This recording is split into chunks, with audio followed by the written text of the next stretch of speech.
আন্তর্জাতিক টি-20 থেকে অবসরের ঘোষণা দিয়েছেন মাহমুদুল্লাহ রিয়াদ।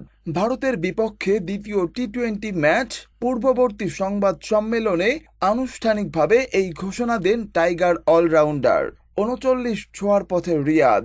ভারতের বিপক্ষে শেষ টি-20 ম্যাচটি হবে তার ক্যারিয়ারের শেষ ম্যাচ। রিয়াদ বলেছেন, হ্যাঁ সত্যি আমি এই সিরিজের শেষ ম্যাচেই অবসর নিতেছি। টি-20 ক্রিকেটে ২০০৭ সালে কেনিয়ার বিপক্ষে অভিষেক হয়েছিল মাহমুদুল্লাহর।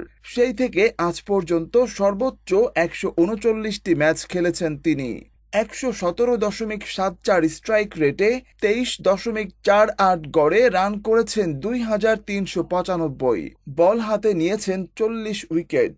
শুধু তাই নয়, এই ফরম্যাটে বাংলাদেশকে ৪৩ ম্যাচ নেতৃত্বও দিয়েছেন রিয়াদ।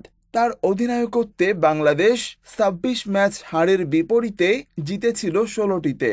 ২০২২ বিশ্বকাপেও বাংলাদেশকে নেতৃত্ব দিয়েছিলেন তিনি।